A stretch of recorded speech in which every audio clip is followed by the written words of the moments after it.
Em 6 de maio de 1937, a explosão do dirigível Hindenburg foi filmada e mostrada ao mundo.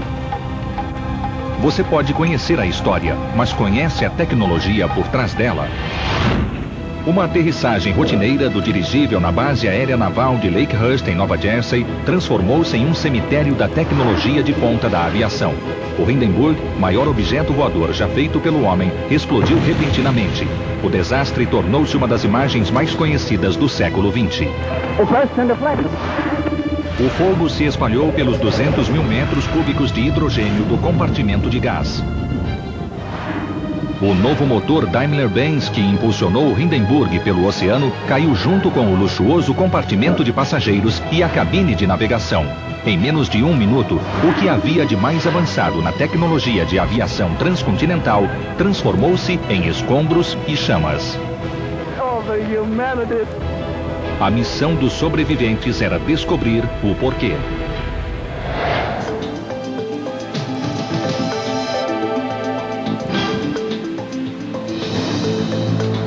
Efeitos da tecnologia. 8 horas e 16 minutos, 3 de maio de 1937, horário de Frankfurt. Em 3 de maio, o capitão Max Pruss deu o comando para decolar e o imenso dirigível iniciou sua 35ª travessia do Atlântico. As aeronaves convencionais não tinham autonomia para transportar passageiros por essa rota. O Zeppelin Graf foi o precursor da travessia do Atlântico anos antes. O Hindenburg, seu sucessor, era o ápice de décadas de avanço na tecnologia dos dirigíveis. Era a única aeronave que fazia voos regulares, sem escalas, da Alemanha aos Estados Unidos. Com 240 metros, o Hindenburg era apenas 23 metros mais curto que o Titanic. Tinha o comprimento de 4 aviões 747. O dirigível moderno da Goodyear tem o comprimento da cauda do Hindenburg. O dirigível tinha autonomia de 13 mil quilômetros e atingia velocidade máxima de 135 quilômetros por hora. Pelo status de uma viagem aérea, executivos e viajantes ávidos por emoções chegavam a pagar $720 pela passagem de ida e volta, equivalente a $9.000 hoje. The Hindenburg was very much like the Concorde of the day. There was nothing in the air that could travel that fast from Europe to North or South America. Werner Franz tinha 14 anos e era ajudante de bordo em 1937. Hoje é o último sobrevivente da tripulação do Hindenburg. The receptions, no matter where we were traveling, either to South America or to North America, were so heartening and we were so kindly received. These are experiences I will never forget as long as I live. The passenger experience is probably something that has never been equaled since. Space is not a problem on an airship. Weight is. A necessidade de pouco peso levou os projetistas a escolher o estilo ultramoderno de Bauhaus. Móveis simples e sofisticados, feitos de liga de alumínio e cobertos de couro almofadado. Eram fortes, mas podiam ser erguidos com uma mão.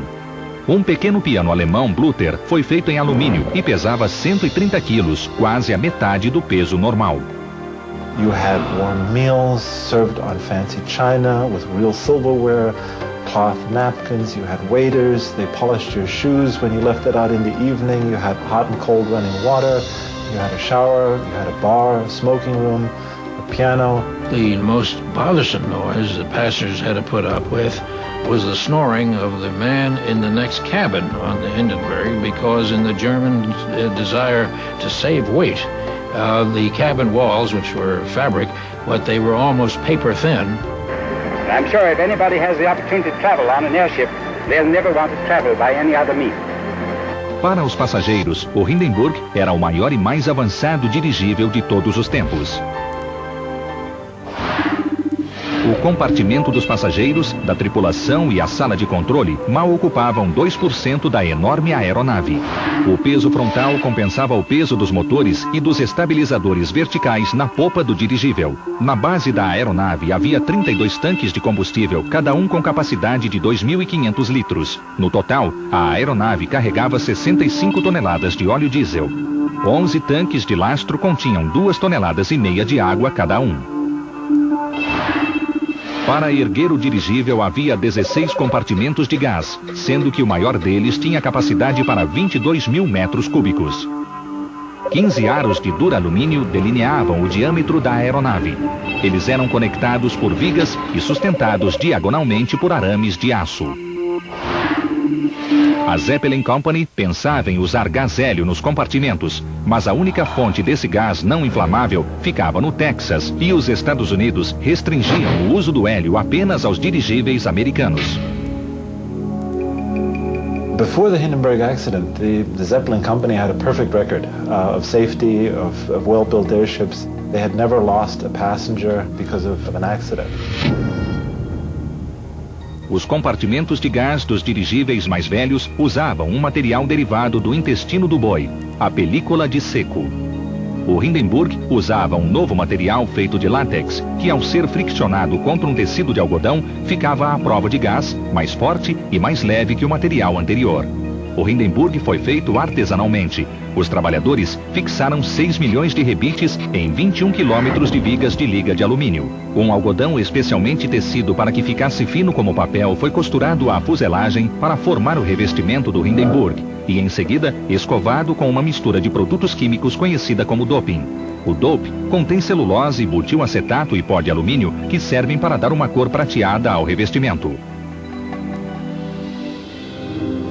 O lado interno do tecido, na parte de cima, recebeu uma camada de óxido de ferro para fornecer uma barreira final para que o calor do sol não fosse refletido pelo alumínio do outro lado. The mixture of those compounds did a number of things. First of all, it weatherproofed the fabric. It actually made the fabric endure a lot better. It provided a smooth surface for aerodynamic reasons and, of course, reflecting the sun's rays. A cabine dos motores foi revestida com o mesmo tecido. Os membros da tripulação restringiam o acesso à sala das máquinas para esconder do exército americano um importante avanço tecnológico, os novos motores Daimler-Benz DB602. Estes imensos motores a diesel pesavam 2 toneladas cada. Eles tinham 16 cilindros e 1.650 cavalos de potência para serem usados na decolagem e 900 para a travessia. A type of diesel that the German Navy, by this time the Nazi Navy, was planning on using in its torpedo boats. And that probably explains why the Germans on board the Hindenburg were very fussy about not letting any U.S. Navy observer who was flying on the Hindenburg see the engine in detail. 8 horas, 4 de maio de 1937, meio do Atlântico. O Hindenburg já estava há 24 horas em sua jornada e no meio do caminho pelo Atlântico.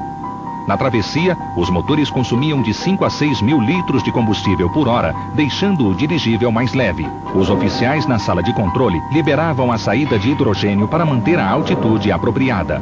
O lastro de água podia ser despejado da frente ou de trás para manter a aeronave nivelada. Os motores impulsionavam o Hindenburg em direção a seu destino, Nova Jersey. Eles lutavam com fortes ventos contrários, mas a tripulação do Hindenburg já havia enfrentado várias tempestades. There were no safety belts, there were no parachutes, there was no need for it because the airship was such, the Hindenburg in particular was probably so big that nothing affected it. No lugar da aterrissagem, o que havia de mais novo em tecnologia de filmagem e gravação de sons estava sendo montado para documentar a chegada do Hindenburg. Todo o potencial dessa tecnologia estava prestes a ser demonstrado de uma forma que ninguém na aeronave, nem no chão, podia imaginar. Minutos, 6 de maio de 1937, horário de Nova York. O Hindenburg circundou o Empire State Building para ter uma vista deslumbrante de Manhattan. Poucos passageiros estavam na sala para fumantes. A restrição ao fogo era a prioridade máxima. Antes do embarque, os passageiros deviam entregar fósforos e isqueiros. Só havia um isqueiro elétrico a bordo, na sala para fumantes, que era fechada com uma câmara a vácuo e pressurizada para não permitir a entrada de hidrogênio. O Hindenburg se dirigiu ao local de pouso em Lakehurst, Nova Jersey. A primeira viagem da temporada de 1937 estava quase completa, mas houve um atraso no último minuto. 16 horas, 4 de maio de 1937. It had been raining, there had been some thunderstorms in the area, And so the airship commander was reluctant on, making a straight shot to land. So he took another swing around New York. Enquanto Hindenburg estava voando, o locutor de rádio Herbert Morrison, da estação WLS de Chicago, e o engenheiro de som Charlie Nilsson estavam testando o novo modelo Presto 6N, tecnologia de ponta em áudio portátil. O modelo Presto 6N era o mais próximo do gravador de disco que gravava o áudio nas faixas envernizadas dos discos de alumínio. Ele podia funcionar em 33 1/3 ou 78 rotações por minuto. Os discos variavam de 15 a 40 centímetros. O fato de ser portátil permitia que os repórteres saíssem do estúdio e narrassem diretamente do local onde os eventos estivessem ocorrendo. How do you do, everyone? We're greeting you now from the Naval Air Base at Lakehurst, New Jersey, from which point we're going to bring you a description of the landing of the mammoth airship Hindenburg. Da sala de controle, o capitão Bruce girou a seta do sinalizador dos motores. Nas 4 cabines, setas idênticas transmitiram o comando para a reversão dos motores. Os novos Daimler-Benz 602DB podiam realizar a tarefa em 15 segundos, o que era um novo padrão tecnológico para motores de dirigíveis. O avanço do Hindenburg foi imediatamente interrompido.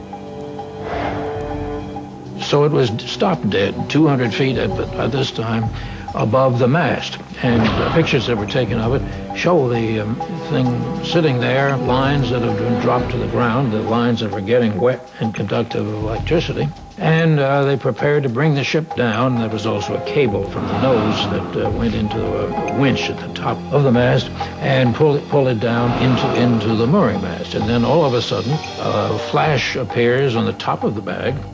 19 horas e 25 minutos, 6 de maio de 1937. The first thing I noticed was a terrible bang, a shock, and a flash outside the window. It bursts into flame. It bursts into flame and it's falling. It's crashing. Watch it. Watch it. Get out of the way. Get out of the way. Get it, Charlie. Get it, Charlie. It's flying and it's crashing. It's crashing terrible. Oh, my. Get out of the way, please. It's burning, bursting into flames and it's falling on the mooring mast and all the folks agree that this is terrible. This is one of the worst catastrophes in the world. Oh, As testemunhas viram as chamas em forma de cogumelo logo à frente do estabilizador superior. Os tripulantes trabalhando na parte de trás viram o compartimento de gás número 4 começar a pegar fogo. Em segundos, o compartimento explodiu e o fogo se espalhou para os números 3 e 5. O gás na parte de trás da aeronave rapidamente se incendiou e, sem o hidrogênio, a cauda perdeu a sustentação. O Hindenburg se inclinou bruscamente e os passageiros foram atirados para fora quando o fogo atingiu o nariz do dirigível. I left the mess hall and went to the gangway and saw the rear of the airship already in flames. At this point I knew the ship was lost and I tried to get across the gangway to a hatch where I could jump out. Embora o Hindenburg tivesse várias inovações tecnológicas para diminuir a chance de um incêndio, se o hidrogênio pegasse fogo, nada poderia conter as chamas, até que os 2.200 mil metros cúbicos de gás fossem consumidos em um processo que levaria apenas 34 segundos. Enquanto Herbert Morrison gravou os sons, vários fotógrafos filmaram o desastre. Alguns usaram a câmera de filmagem Ackley, criada em 1914 pelo naturalista Carl Ackley, para filmar a vida selvagem. Ela foi projetada para ações rápidas e para ser recarregada depressa. A Ackley tinha uma manivela segura e um sistema giroscópico que filma facilmente em qualquer lugar. Mais tarde, ela foi muito usada na Segunda Guerra Mundial. Elas registraram as chamas, assim como a água saindo da aeronave. Os oficiais na sala de controle despejaram toda a água do lastro em uma tentativa de amortecer a queda. As I was hanging in the air holding on to the ropes, a water tank above me spilled and water poured down on me. The nose of the ship then continued to drop down and I slowly gained ground under my feet and was able to crawl to the hatch. Instead of trying to open it, I sat myself on the gangway and just kicked my feet through the hull. I then already saw the ground approaching and jumped off from about 12 to 15 feet, rolled under the ship and walked away. As primeiras imagens do desastre foram registradas pelo fotógrafo da Associated Press, Murray Becker. Sua primeira foto mostra o Hindenburg segundos após a explosão, enquanto ainda estava no ar. Murray ainda conseguiu registrar mais 2 imagens em pouco mais de 30 segundos. A câmera Speed Graphic usa um filme grande de 10 por 12 centímetros e este modelo tinha um porta-lentes de 10 centímetros que podia acomodar uma teleobjetiva ou uma lente grande angular. Os filmes eram carregados em recipientes que deviam ser substituídos depois de cada foto. Passada 1 hora do acidente, Herbert Morrison, aflito pelo desastre em Lakehurst, estava no rádio. A narração era tão impressionante que a NBC suspendeu a proibição de uso de material gravado e divulgou a gravação em 144 emissoras. Foi a primeira vez que a tecnologia de gravação de áudio foi usada em um furo de reportagem. Em 2 horas, as fotografias de Murray Becker foram estampadas em edições especiais dos jornais de Nova York. Nos dias seguintes, chegaram ao mundo todo, seguidas pelos jornais cinematográficos. 36 pessoas morreram no desastre do Hindenburg.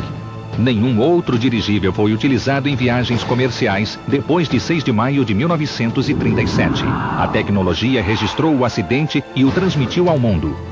Essas imagens levaram a era do dirigível ao fim. Agora, técnicas de investigação, análises químicas e meteorológicas serão utilizadas para descobrir por que isso aconteceu. 10 horas, 8 de maio de 1937. Com os escombros do Hindenburg ainda queimando, os investigadores começaram seu trabalho e imediatamente encontraram problemas, muitos deles políticos. It was sort of a tarnish marked on Nazi Germany. It was their great technological piece of know-how that had just exploded at the doorsteps of the United States for unexplained reasons. As atenções se voltaram para o comportamento da aeronave antes da explosão. O Hindenburg tinha se aproximado rápido demais e fez a volta final muito depressa. Dr. Eckermann believed that when the Hindenburg approached the mast, and it made a rather sharp turn to do so, that it put a strain on the structure, and that one of the many, many bracing wires may have snapped, whipped around, and slashed a hole in a cell. Um furo no compartimento liberaria hidrogênio, mas mesmo que houvesse um vazamento, seria necessária uma fonte de combustão. Os investigadores dizem que pode ter havido uma, sob certas condições atmosféricas. One of those things was they were landing in the middle of, in between 2 electrical storms, thunderstorms. The second was that when they dropped the landing ropes, which were manila, they hovered above the ground, waiting for the lines to be attached on the ground. That grounded the ship and started a whole sequence of events. A série de acontecimentos meteorológicos pode ter levado a um fenômeno elétrico conhecido como efeito corona. Durante as tempestades, o ar entre as nuvens e o chão recebe uma intensa carga elétrica. Os elétrons são momentaneamente afastados dos átomos de nitrogênio e oxigênio da atmosfera. Quando se juntam novamente, um brilho e uma descarga elétrica são criados. É o efeito corona. Essa descarga elétrica é atraída para o condutor mais próximo na atmosfera e surge como um brilho azulado em volta do objeto. Embora não tenha sido encontrada nenhuma resposta definitiva para o desastre, investigadores alemães e americanos concluíram que uma faísca de eletricidade estática, possivelmente do efeito corona, gerou a combustão do hidrogênio, provocando a explosão. 60 anos depois do acidente, o engenheiro da NASA, Edson Bain, divulgou uma teoria revolucionária. O gás dentro do Hindenburg não foi responsável pelo desastre. Foi a cobertura externa, mais especificamente a cobertura do tecido, o doping. Well, when you take an acetate and powdered aluminum and iron oxide and mix it together, what you've got is rocket fuel. De acordo com Edson Bain, a Zeppelin Company cobriu o tecido exterior com uma mistura química volátil e uma única faísca provocaria a combustão. A Zeppelin estava trabalhando no sucessor do Hindenburg quando ocorreu o desastre. Eles mudaram a fórmula para o doping do tecido externo, mas nunca explicaram por quê. With Addison's Bain's research, it was very impressive to see that, in all probability, it was the dope that exploded. And for sure, the Zeppelin company would never, even today, admit to having made, a mistake like that. The Hindenburg was the pride of Nazi Germany. You didn't just come out and say the ship failed and blew up because of a mistake on the part of the people who built it. Embora ninguém possa dizer com certeza por que o Hindenburg explodiu, uma coisa é certa. Se o desastre não tivesse acabado com o uso do dirigível no transporte de passageiros, a Segunda Guerra Mundial teria. Os progressos na tecnologia de aviação motivados pela guerra tornaram os dirigíveis obsoletos. A Zeppelin Company foi colocada a serviço dos nazistas para trabalhar pela tecnologia aeronáutica. Eles construíram partes dos foguetes alemães V-2 que deixavam a atmosfera terrestre, para depois atingir Londres e Antuérpia. Esses ataques foram o maior prêmio tecnológico da guerra.